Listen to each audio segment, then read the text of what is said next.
배수라는 제목으로 함께 나누겠습니다. 하나님이 저를 목사로 부르시지 않으셨다면 제가 도전해 보고 싶었던 분야 중 하나는 건축입니다. 왜냐하면 성경은 하나님과 인간이 함께 살 집에 대해 말하기 때문입니다. 에덴 동산은 인간이 하나님의 창조에 참여하는 집이었고, 성막은 하나님과 언약을 맺은 백성이 고생과 즐거움을 누리는 이동식 신혼방이라 할 수 있습니다. 성전은 언약을 지키신 하나님께서 그의 백성과 영원토록 교제할 것을 미리 보여주는 모델과 같았으나 인간의 신실하지 못함으로 성전 무너졌습니다. 그럼에도 하나님은 태초부터 계획하신 당신의 백성과 영원토록 살 집을 완성하기 위해 당신의 아들을 보내셨고, 말씀이 육신이 되어 오신 예수님은 우리 가운데 장막을 쳐서 우리를 성전 삼아 거하시겠다 말씀하셨습니다. 예수님의 십자가와 부활을 지나 성령의 오심은 성도의 공동체, 곧 교회가 하나님 통치 아래에 있는 집이 될 것을 보증하신 역사입니다. 그리고 예수께서 다시 오실 때 새 하늘과 새 땅이라는 영원한 집이 완성될 것입니다. 집을 통해 당신의 백성을 받아들여 환대하시고, 원수 앞에서 잔치의 식탁을 차려주시고, 삼위 하나님과의 영원한 사귐에 들어와 기쁨의 축제를 함께 누리도록 하기 위해서입니다. 이것이 창조의 목적이기에 성경은 하나님 백성이 하나님 집으로 귀향하는 이야기이기도 합니다. 이런 맥락에서 팀 켈러는 탕자의 비유를 묵상한 탕부 하나님에서 이 세상은 아버지 집으로 돌아가는 귀향의 여정이며, 성경의 메시지는 인류 전체가 귀향을 시도하는 유랑의 무리라는 것이라 했습니다. 그래서 이해가 됩니다. 왜 그렇게 사람들이 집에 열광하는지 이해가 됩니다.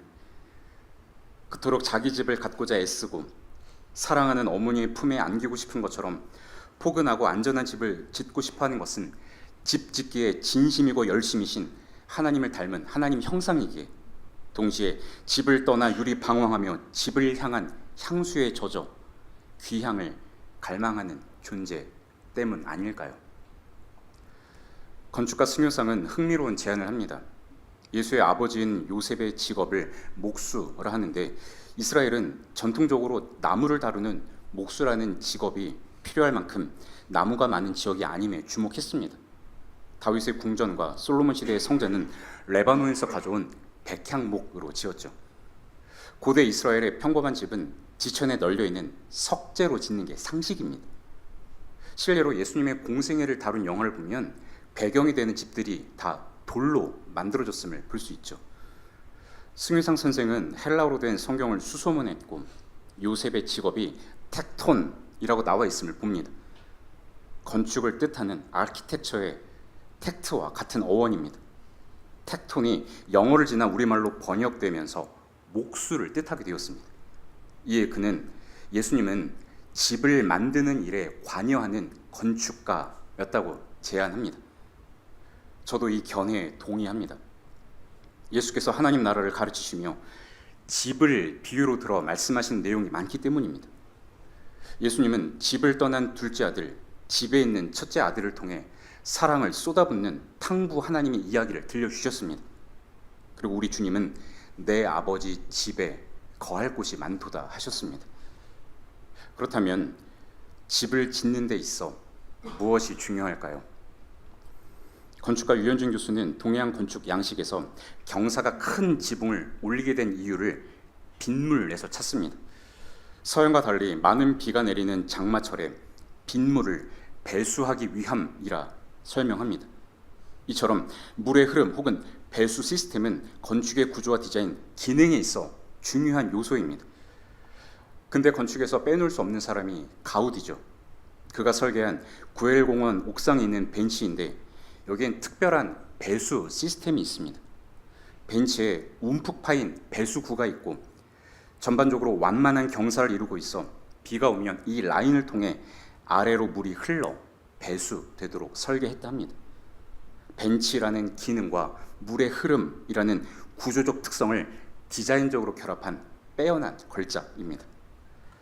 독일의 건축가 미스 반 데어 로의 파빌리온도 근대 건축사의 한 획을 지은 건물로 유명합니다. 기둥과 공간을 분할하는 벽체와 널찍한 평지붕이 우리의 시선을 압도하지만 이 건물에도 물의 흐름을 세심하게 신경 쓴 흔적이 있습니다. 수영장이 있는 곳 주변의 대리석을 완만한 경사로 설계했는데 석재 사이의 줄룸을 채움제로 메우지 않고 저렇게 균일하게 띄우는 오픈 조인트로 설계했습니다. 비가 오면 물이 이 사이로 빠져 수영장으로 흐르도록 한 배수 시스템입니다. 저에게는 하자로 보이지만 건축가의 설계입니다. 따라서 건축의 중요한 요소는 물의 흐름이라 할 수 있습니다. 대규모의 토목 공사나 건축 설계의 핵심 과제 중 하나는 어떻게 물을 흘려보낼 것인가라 해도 과언이 아닙니다. 특히 이제는 환경과의 관계에서 건물의 구조와 물의 흐름이 매우 중요하고 시급해 보이기까지 합니다.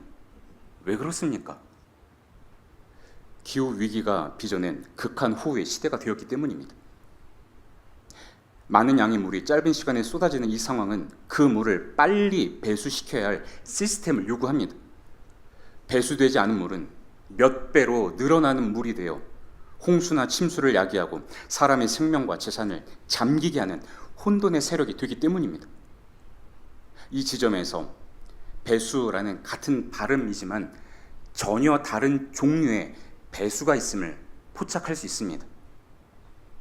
갑절의 수를 뜻하는 배수입니다. 2배수, 3배수 할 때 배수죠. 우리말로는 발음상 같지만 뜻은 전혀 다릅니다. 그러나 묘하게 상관관계를 갖습니다. 배수되지 못하는 물, 그래서 밑으로 흘러내리지 않는 물은 몇 배로 불어나, 즉 배수의 물이 되어 생명과 재산을 위협하는 혼돈의 실체가 되고 있습니다. 올해 우리 교회의 주제 실하다입니다.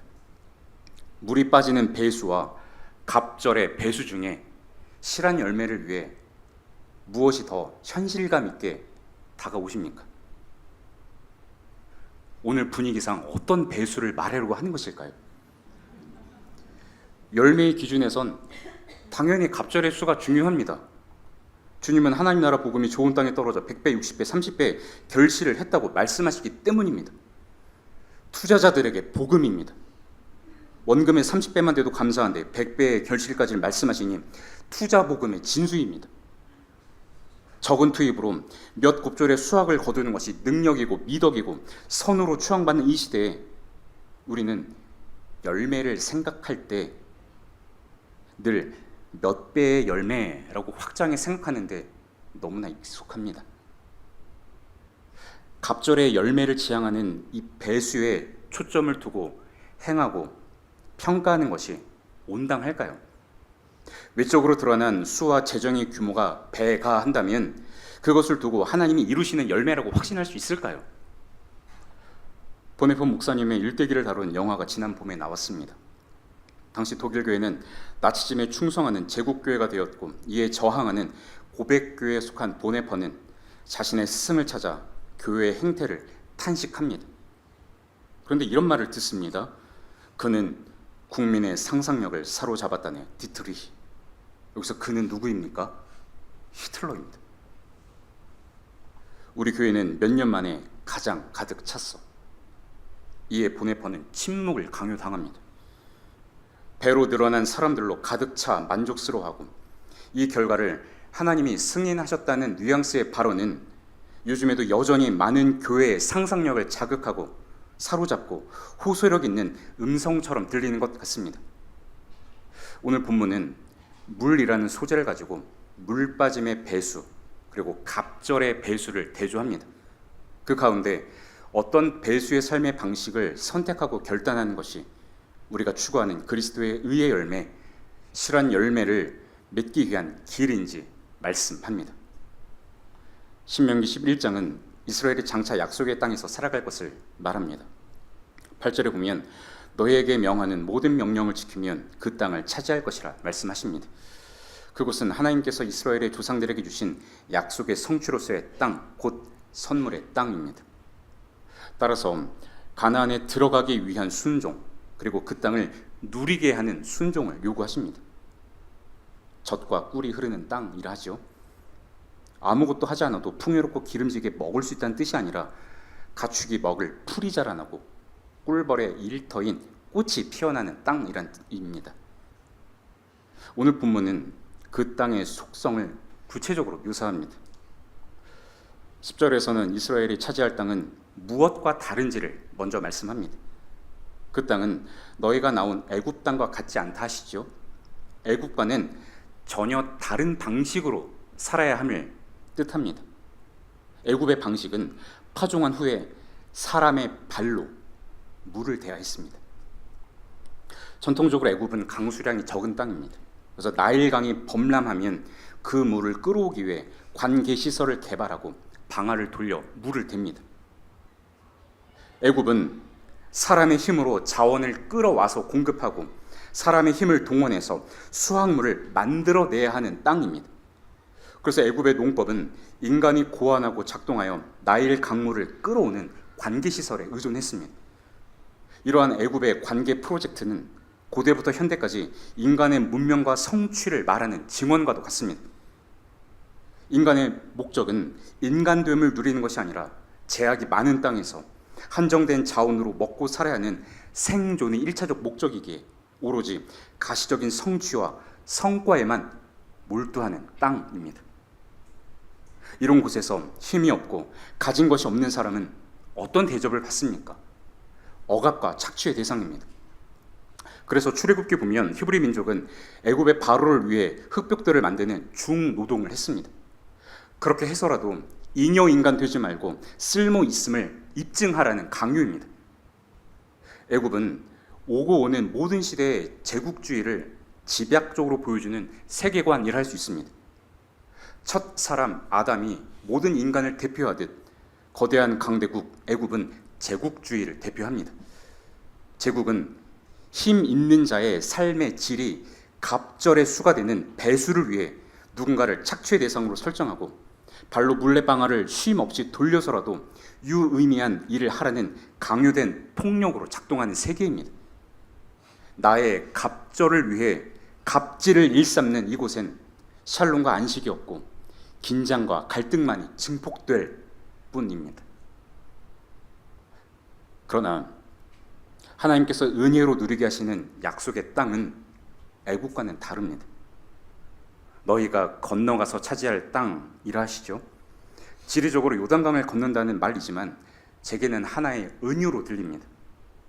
애굽 땅에 작동하는 질서에서 건너가 하나님 나라의 질서를 따라 살라는 말씀으로 들립니다.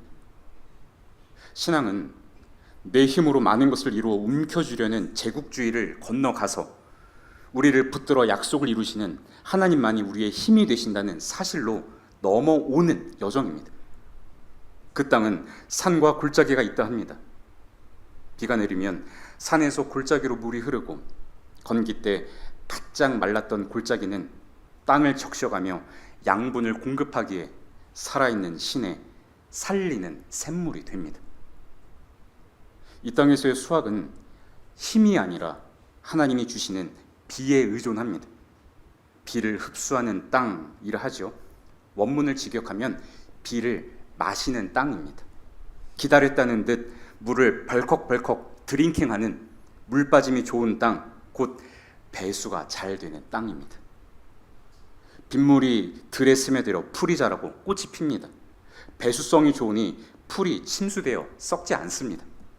비로소 젖과 꿀이 흐르는 땅이 됩니다. 이것을 12절부터 15절은 조금 더 상세하게 풀어 말씀합니다. 약속의 땅은 하나님께서 돌보시는 땅입니다. 연초부터 연말까지, 즉 끊임없이 하나님의 눈이 항상 그 땅 위에, 당신의 언약 백성 위에 있습니다. 애굽이 한정된 자원에서 성과를 만들어내고자 서로를 이용하고 때로는 우상도 나의 목적을 위해 봉사하도록 하는데 눈이 핏발이 서도록 집착하는 곳이라면 우리가 건너갈 땅, 약속의 땅은 하나님께서 불꽃 같은 눈으로 당신의 백성을 집중하여 살피시고 때를 따라 공급하시는 은혜의 처소입니다. 노동의 강도는 애굽에서 채소밭에 물을 댈 때와 크게 다르지 않을 수 있습니다. 그러나 노동을 하는 동기가 다르고 내용도 다르고 목적도 다르고 그 결과도 다릅니다. 애굽에서의 동기가 내가 쓸 물이 부족해서라면 가나안에서의 동기는 때를 따라 은혜로 주시는 물의 넉넉함이고, 애굽의 목적이 가진 자의 배를 불리기 위한 착취라면 가나안 땅의 목적은 모두를 위한 잔치입니다. 착취가 아니라 잔치입니다. 그래서 하나님은 일용할 양식인 곡식뿐만 아니라 축제에 쓰이는 포도주와 기름을 얻게 하신다 말씀합니다. 이사야 선지자를 통해 하나님은 만민을 위해 기름진 것과 오래 저장하였던 포도주로 잔치를 베풀어 주시는 환대의 식탁을 말씀하십니다. 이렇듯 애굽과 가나안은 너무나 다릅니다. 애굽을 제국주의를 한다면 가나안에서의 삶은 하나님 나라로 대조할 수 있습니다. 애굽의 동기는 물의 부족이니 강에서 물을 끌어오는 기술을 개발하고자 노력합니다. 물은 곧 생명이니 인간의 노력으로 생명력을 공급하겠다는 문명사적 전환과 같습니다. 이곳에서 인간은 많은 물이라는 가시적 성취를 위해서만 달려가는 실존이 됩니다. 배수라는 관점에서 제국주의는 투자 대비 몇 갑절의 성과를 욕망하는 세계입니다. 몇 배의 결실을 내야 성과금을 지급하고 급여 대비 결과를 내지 못하면 정리를 요구하는 게 상식인 세상입니다. 한편 하나님 나라는 위로부터 내려오는 물의 의존에 살아갑니다. 인간의 의지에 기대지 않고 적확한 때에 비를 내리시겠다는 하나님의 은혜로운 의지에 기대어 살아가는 절대 의존적 존재입니다. 하나님 나라의 질서는 비가 산에서 골짜기로 흘러 땅이 흡수하듯 아래로 흘려 보내는 배수의 삶입니다. 이런 삶의 구체적 방식은 나그네를 사랑하는 것입니다. 스스로의 힘으로 무언가를 성취할 수 없는 나그네의 곁에 서서 정의를 이루게 해주고 떡과 옷을 주는 사랑입니다. 하나님은 스스로 자신을 지킬 수 없는 고아와 과부를 위해 대신 정의를 집행하시며 자신의 손으로 씨앗을 심고 추수할 형편이 안 되는 나그네를 사랑하여 삶의 필요를 채우시기 때문입니다. 하나님은 전에 너희도 애굽 땅에서 나그네 된 것을 잊지 말라 하시죠. 그들을 동정하기에 행하는 돌봄이 아니라 그들과 내가 본질적으로 다르지 않음을 알기에 행하는 동행입니다. 나그네를 사랑함으로 나그네 같은 나를 하나님이 얼마나 사랑하셨는지 몸으로 알 수 있고, 애굽의 바로와 달리 하나님이 얼마나 은혜로우신지 배울 수 있습니다. 그리고 나를 사랑하듯 나와 결코 다르지 않은 이웃을 사랑하는 것은 자연스러운 일입니다. 만약 우리가 나그네를 사랑하는 게 낯설고 부대끼고 부담스럽다면 어쩌면 우리는 있는 그대로의 나를 사랑하기보다 여전히 애굽을 동경하는 내가 되고 싶은 나, 혹은 무언가 이루고 싶은 나를 사랑하는 것일지도 모릅니다. 애굽에서 스스로 성취할 수 없고 기여할 수 없는 이들은 바로를 위한 착취의 대상이지만 하나님에겐 사랑의 대상이고 하나님 나라 잔치에 초대받은 자인 것을 히브리 민족의 나그네된 삶을 통해 깨닫게 하십니다. 환대 신학 측에서는 나그네와 사랑을 압축한 단어가 환대라고 밝혔습니다. 나그네의 실제적 필요를 채우며 사랑해야 하는 이유는 우리가 나그네로서 하나님께 환대받았기 때문입니다. 낯선 일을 냉대하지 않으므로 변장한 천사를 섬기는 기회가 될 수도 있습니다. 예수님은 지극히 작은 자에게 한 일이 내게 한 일, 내가 나그네 되었을 때 영접한 일이라고 말씀하셨습니다. 이것이 언약 백성에게 목적하신 사랑을 흘려보내는 배수의 삶입니다. 하나님은 우리가 믿음과 행함을 일치시키며 일관성 있게 살아가도록 세상의 모든 만물을 주관하시면서 당신의 백성에게 공급하십니다. 아래로 흘려보내는 배수의 삶을 위해서 우리에게 복을 주시는 겁니다. 그럼에도 불구하고 이스라엘은 하나님이 원하시는 배수가 아니라 갑절의 배수를 원했습니다. 그래서 가나안에 비를 내리는 신 바알에게 굴복하고 만 것입니다. 하지만 이런 우상은 갑자기 발생한 종교적 현상이 아니라 창세기가 증언하고 있는 인간의 본질입니다. 저는 창세기 6장에서 자기 배를 불리는 배수를 갈망하는 인간의 원형을 봅니다. 성경은 그때 온 땅이 하나님 앞에 부패하여 포악함이 땅에 가득했다 말합니다. 6장 전반부를 보면 사람들이 자신의 욕망에 충실하고 스스로 충족하기 위해서 살았습니다. 하나님은 생기를 불어넣은 생명으로 창조하셨는데 인간이 자기 배의 만족을 위해서만 살아가자 죽을 수밖에 없는 육신이 되었습니다.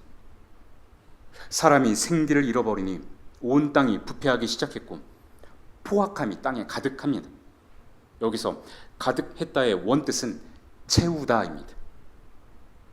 열왕기에서 하나님이 엘리사를 통해 남편을 잃은 여인의 가정을 돌보시는데 빈 그릇을 잔뜩 빌려오라 하시고선 그 빈 그릇에 기름을 가득 채우신다 할 때 이 단어가 쓰였습니다. 기름이 부어지고 점점 양이 늘어나 배수가 되었다는 의미입니다. 이 갑절이 되는 배수의 이미지를 창세기 6장에서는 어떻게 쓰시는 걸까요? 사람이 자기 배를 불리는 배수를 갈망하자 생기 잃은 폭력성이 그들에게 몇 갑절의 수 이상으로 채워졌다는 의미입니다. 마치 빈 그릇에 기름을 채우듯 그들이 원하는 대로, 즉 배수가 되도록 하나님은 내버려 두셨습니다. 이것을 유기라고 하죠. 그 결과는 하나님께서 땅에 일으키는 홍수의 심판이었습니다. 생명의 기운이 있는 모든 육체, 그러나 생기를 잃고 육신만 남은 그들을 천하에서 멸절하겠다 하십니다. 홍수로 땅에 있는 생명과 모든 나무를 잠기게 하는 것은 물을 갈라서 뭇을 드러내신 창조, 열매 맺는 나무를 두신 창조의 역행입니다. 왜 하나님은 이렇게 물로 심판하셨을까요? 홍수의 본질은 많은 비에 있지 않고 내리는 비를 고스란히 흡수하지 못함입니다. 내리는 비의 양만큼 땅이 마시지 못할 때 생명은 물에 잠기는 홍수, 침수가 됩니다. 그들이 지향했던 것처럼 몇 갑절로 늘어나는 물에 의해 수장당하는 비극입니다. 어쩌면 노아의 홍수 심판은 자기 만족이라는 배수를 갈망하는 인간의 삶의 결말이 무엇인지를 배수되지 못하는 물이 불어나 자멸하는 방식으로 보여주는 것은 아닐까요? 마치 물에 비친 자기 모습에 반하고 사랑하게 된 날키소스가 결국 그 물에 빠져들어 죽는 것처럼 말입니다. 인간은 이렇게 끊임없이 자기 만족을 추구하다가 결국 그 욕망에 잠식되어 파멸에 이르는 것 아닐까요? 성경을 보면 이런 인간의 나르시시즘은 시대를 바꿔가며 또 다시 보입니다. 하나님은 예레미야를 통해 내 백성이 두 가지 악을 행하였다 고발합니다. 그들의 이중적 죄는 생수의 근원이신 참 하나님을 버린 동시에 스스로 웅덩이를 판 것입니다. 당시 맥락에서 스스로 판 웅덩이는 인간이 만들어낸 우상 바알을 뜻하는데 그들이 원하는 것의 실체가 무엇인지를 그려내는 하나의 이미지이기도 합니다. 웅덩이를 파는 목적은 무엇입니까? 비가 내리면 빗물을 많이 가두기 위함입니다. 많은 물의 양, 곱절의 물을 가두고 저장해서 그 물을 이용해 많은 결과를 얻어내어 나를 사랑하려는 인간 의지의 산물이 스스로 판 웅덩이입니다. 그들은 소유와 존재 사이에서 소유를 택했고 하나님의 성품을 따라 흘러가는 배수의 인생이 아니라 갑절의 수라는 배수를 동경했습니다. 그러나 이들에 대한 하나님의 평가는 물을 가두지 못할 터진 웅덩이라 하십니다. 밑이 깨진 웅덩이의 물은 전부 흘러나와 배수되고 그들이 원하는 결과는 가져오지 못하고 웅덩이 주변은 흙탕물이 되어 지저분해집니다. 마실 수도 없고 사용할 수도 없습니다. 많은 노력을 들여 쟁취했으나 그 이룬 것은 바벨론 제국에게 다 빼앗기고 맙니다. 이것이 갑절의 배수를 원하는 인간의 모순입니다. 노아의 홍수가 물을 배수하지 못해 잠겨버린 비극이라면 예레미야 시대 남유다 백성은 터진 웅덩이처럼 물을 다 쏟아 목이 말라 죽습니다. 두 경우 모두 나의 만족을 갈망하는 인간의 비참함이고 더 많은 욕망과 소유에 목말라 집착한 모순적 결과입니다. 성경이 하나님 백성에게 기대하는 것은 위로 쌓아 올리는 성공이나 성취를 향한 배수가 아닌 낮아 흘러가는 배수의 삶입니다. 물은 배수되어야만 풀이 자라고 꽃이 피고 실한 열매가 맺어지기 때문입니다. 성경은 이것을 처음부터 말하고 있습니다. 창세기 2장은 강이 에덴에서 흘러나와 동산을 적신 후 거기서부터 갈라져 내 근원이 되었다 말합니다. 에덴에서 발원한 강물은 동산만을 배부르게 적시기 위해 존재하지 않고 거기로부터 내 갈래로 흩어져 낮은 곳을 향해 흐르는 물이 됩니다. 중력 때문이죠. 하나님 창조의 질서는 갑절의 물을 나에게 끌어와 내가 거두는 방식이 아니라 동산을 적신 후 각각 갈라져 온 땅을 생명의 기운으로 적시고 함께 열매를 맺는 중력의 행진입니다. 하나님께서 아브라함을 부르실 때 땅의 모든 족속이 너로 말미암아 복을 얻을 것이라 말씀하신 것처럼 동산을 적신 물이 흘러서 가는 곳곳마다 그 배수된 물로 말미암아 온 땅에 생명력이 넘쳐나는 것이 하나님의 선하신 뜻입니다. 따라서 행복은 나만을 위해 복을 독점하는 것이 아니라 흘러가는 곳마다 그 땅을 복되게 하는 물의 길, 곧 복의 행진 아닐까 생각합니다. 그러나 아브라함의 후손은 언약 백성의 복된 길 따르지 않았고 물을 끌어당길 웅덩이를 팠고 그 결과 제국의 포로로 끌려가는 실패를 겪습니다. 하지만 하나님은 아브라함에게 약속하신 바를 잊지 않고 당신의 선한 뜻을 포기하지도 않으십니다. 남유다가 바벨론 포로로 잡혔을 때 에스겔 선지자에게 환상 보여주시죠. 성전 문제방 밑에서 물이 흘러나오는데 곳곳을 지나며 물이 스며듭니다.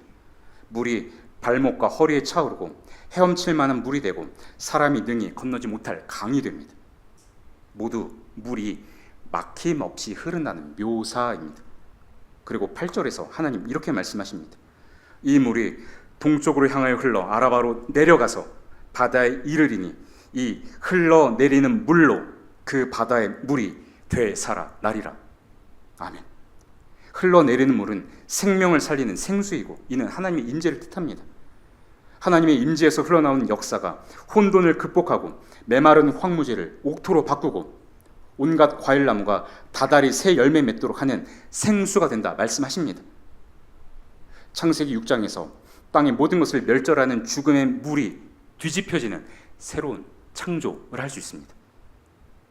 하나님은 막힘없이 흘러내리는 물을 통해 온 땅을 적시며 온 땅의 생명이 되살아나도록 가득 차도록 일을 하십니다.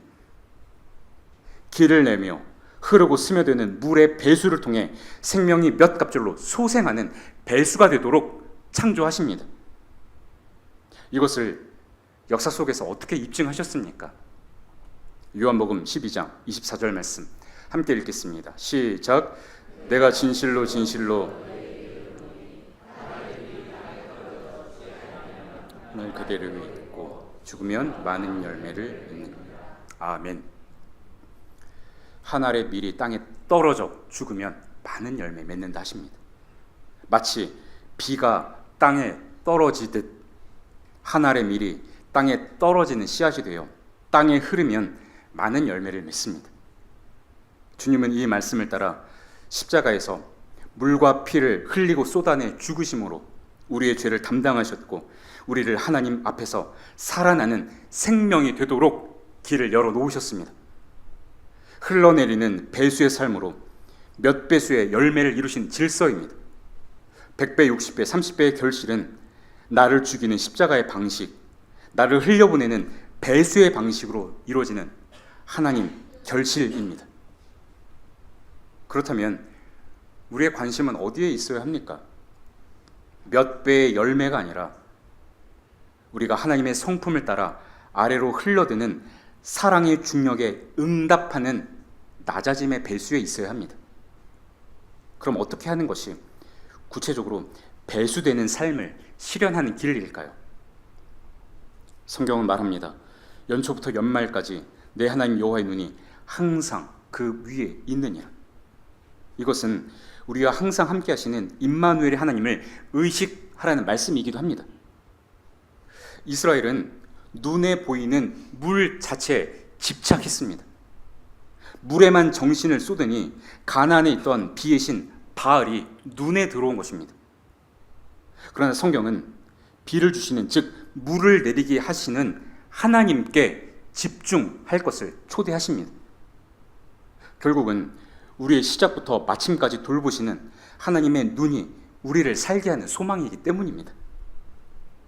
하나님이 우리를 바라보시는 눈빛에 비로소 눈을 뜰 때 오늘도 숨쉬고 버틸 힘이 솟아납니다. 하나님의 돌보심은 우리가 원할 때만이 아니라 항상 있음을 생각해야 합니다. 내가 더 많이 가지려는 배수의 욕망에 눈이 멀어 있을 때도 하나님은 우리를 보고 계십니다.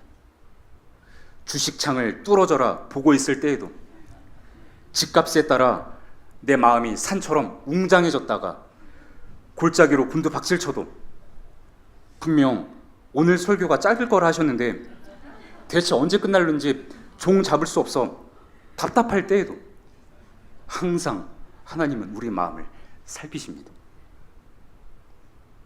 우리를 보신 하나님은 우리가 예수님을 닮아 땅에 떨어지는 미랄이 되도록 말씀으로 깨닫게 하시고, 상황을 통해 생각나게 하시고, 당신의 사람들을 통해 마음의 문을 두드리십니다.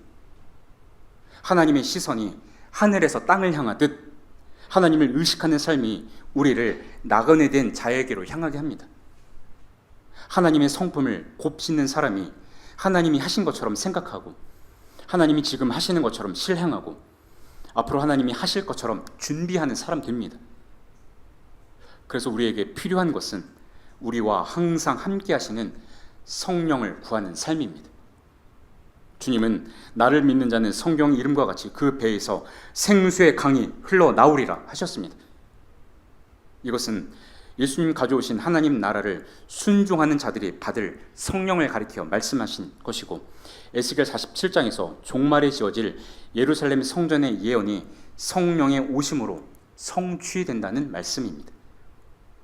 성전을 완성하신 예수님은 성령을 통해 우리와 항상 함께 하시는 하나님의 눈과 같아 우리를 돌보시며 우리를 성전 삼아 삼위 하나님의 사귐을 누리게 하십니다. 성령에 사로잡힌 예수의 사람들은 그 배에서 생수의 강이 흘러나옵니다. 그 안에 생수의 근원이신 예수가 계시기 때문입니다. 그래서 하나님의 사람들은 눈부신 성취를 위해 필요하다고 여기는 물을 쫓아가고 끌어당기는 삶이 아니라 생수의 근원이신 하나님께, 예수에게 붙잡혀 살도록 부름받았습니다. 우리가 매주 고백하고 소망하는 의의 열매는 예수의 길로만 맺을 수 있습니다. 나의 열매가 아니라 하나님 나라의 열매이고 곧 성령의 열매이기 때문입니다. 성령의 열매는 모두 관계의 열매죠. 사랑은 관계적이고 기쁨을 누리는 것도 관계에서 가능합니다. 오래 참음과 온유와 절제가 필요한 것 역시 관계 속에서입니다. 주께서 우리에게 맺고자 하시는 실한 열매는 바른 관계를 창조하고 맺는 사람들, 즉 우리의 존재됨입니다. 하나님 창조가 단순히 물질의 창조가 아니라 의로운 관계를 창조했듯 말입니다. 예수님은 나무는 그 열매로 안다 하시면서 두 종류의 집을 대조하셨죠. 말씀을 듣고 순종하는 사람은 바위 위에 기초를 놓은 사람과 같습니다. 이와 달리 주님의 말씀을 듣고 실행하지 않는 사람은 기초도 없이 흙 위에 집을 지은 사람과 같습니다. 겉으로 보기에는 두 집이 비슷해 보일 수 있습니다. 어쩌면 기초 공사에 들어가는 재정을 아낀 집이 더 크고 화려해 보일 수도 있습니다. 그러나 비가 내리고 강물이 들이치면 무엇을 기초 삼아 집을 올렸는지 판별되고 그 결과도 다릅니다. 잘 지은 집의 하나의 기준은 배수성에 있습니다. 반석 위에 지은 집은 물난리가 날 때 바위 사이로 물이 침투하고 다 빠지기에 집이 무너지지 않습니다. 주님의 뜻은 간결합니다. 나를 죽여 너를 살리는 자기 부인, 자기 부정의 길, 낮은 곳으로 겸손하게 흐르는 배수의 길입니다. 반석은 곧 예수님을 뜻하기에 예수님을 기초로 삼은 집은 예수의 정신으로 살아가는 존재입니다. 부풀어 오르는 자아의 사슬을 끊고 나의 왕관을 깨트려 타인을 채우는 삶, 자비로운 중력을 따라 낮은 곳을 향하는 공동체입니다. 그래서 빗물이 골짜기로 흐르듯 내 삶에도 채워진 길입니다. 이것이 너도 살고 나도 살게 하는 제자도입니다. 모래 위에 지은 집은 비가 오면 모래가 물을 끌어당기죠. 모래의 함수량은 몇 배로 늘어나 침수되고 기초가 흔들려 결국은 무너집니다. 내 힘으로 물을 끌어오고 그 물을 나만을 위해 사용해서 나의 생명력을 부풀리려는 자기 확인의 집, 내 배를 불리는 집의 결말입니다. 어떤 집, 곧 어떤 나무가 열매를 맺을지 너무 자명하지 않습니까? 우리 교회는 몇 년 만에 가장 가득 찼다. 이 말을 들은 보네퍼의 대답은 무엇일까요? 하지만 몇 명이냐가 아니라 누구냐가 중요하지 않습니까? 예배당을 가득 채운 사람의 숫자가 아니라 그곳에 모인 사람들이 어떤 존재이냐가 중요합니다. 마치 이 대답은 예배당을 채운 우리를 향해 당신은 어떤 존재냐고 물어오는 것 같습니다. 우리는 그리스도를 따라 낮은 곳으로 흐르고 스며들고 번져가는 배수의 삶으로 부름받은 하나님 나라 백성입니다. 복음은 제국주의 속에서 다른 삶의 방식으로 살 수 있다는 소식입니다. 그래서 하나님은 애굽 시대에 모세를 보내어 구원하셨고 각 제국 시대마다 예언자를 보내셨고 로마 시대에 예수님을 보내셨습니다. 물과 피를 아낌없이 쏟아 흐르신 예수님의 사랑의 죽음은 온 땅에 생명의 기운을 불어넣은 새로운 창조의 시작입니다. 우리는 애굽 같은 이 세상을 다른 동기와 목적으로 살도록 보냄받은 성도들입니다. 하나님은 눈물을 흘리며 씨를 뿌리는 자가 자기 수확을 거둔다 하셨습니다. 예수를 믿고 따르는 것 때문에 경제적 손실과 수치와 능력이 겪더라도 결국은 약속의 땅에서 갑절을 누리고 영원한 기쁨을 함께 누리도록 이끄십니다. 여전히 무더운 이 날씨에 굵은 땀방울을 뚝뚝 흘려가며 내가 지금 신앙의 여정을 잘 가고 있는 것일까? 이대로 괜찮은 것일까? 물으시면서 힘겹게 일하시는 우리 성도님들을 위로하고 격려하는 말씀이기를 원합니다. 어떤 때라도 좋은 열매 맺으신 하나님의 농사법, 마르지 않는 기쁨을 누리도록 집을 지으시는 하나님의 섬세한 손길을 신뢰하시기를 당부드립니다. 손해라고 생각되는 일을 뒤집어 복이 되게 하십니다. 우리의 실패와 상처와 깨어짐이라는 틈은 명백한 하자가 아니라 복과 생명이 흘러오고 흘러가는 길입니다. 물의 습관, 물의 루틴은 창조의 리듬을 닮았습니다. 하늘에서 땅으로, 산에서 골짜기로 끊임없이 고요하게 흐르며 생기를 불어넣는 스며듦으로 하나님의 새로운 창조를 준비합니다. 물은 성공의 계단이나 계층의 사다리를 올라가려 하지 않습니다. 그저 아래로 흘러 생명을 호출할 뿐입니다. 건축가가 물을 어떻게 흐르게 할 것인가 고민하여 설계에 반영하는 것처럼 온 세상에 새하늘과 새 땅이라는 집을 지으신 우리 하나님은 온 세상에 생명을 충만하도록 하기 위해 지금도 여전히 마음을 쏟고 계십니다. 그 하나님 열심의 열매가 바로 이곳에서 하나님을 예배하는 우리입니다. 댐의 물에서는 싹이 나지 않습니다. 풀도 자라지 않고 꽃도 피울 수 없습니다. 흘러가지 못한 물은 썩고 마침내는 자신이 머물던 자리마저 저렇게 삼켜버립니다. 나를 위해 가득 채우는 물은 하나님 나라의 열매를 맺을 수 없습니다. 물이 흘러가 땅을 적시는 곳에 비로소 싹이 터옵니다. 이 당연한 이치를 우리 삶으로 옮겨 적는 성령의 사람 되기를 원합니다. 막혀있는 댐의 문을 열어 우리에게 주신 시간과 열정과 물질을 어떻게 선용하고 흘려보내는 것이 건축가이신 하나님의 성품을 닮은 것일지 고민하시고 생명의 싹을 틔우는 물의 길을 새롭게 내는 창조에 동행하시면 좋겠습니다. 아직 끝나지 않았습니다. 말씀을 맺겠습니다. 신앙은 나의 배가를 욕망하는 세상에서 하나님 통치를 따라 배수기를 지향하는 환대의 여정입니다. 전적인 타자이며 나그네와 같으신 예수님에 의해 환대받고 구원받은 우리는 나그네와 같은 타자를 환대함으로써 하나님 나라에 참여하게 됩니다. 우리에게 주신 것을 나그네와 같은 자들, 곧 나와 같은 자들에게 나누고 서로에게 스며드는 사랑의 환대로서 기쁨의 안식을 누리는 은혜가 있기를 주님의 이름으로 축원드립니다. 기도하시겠습니다.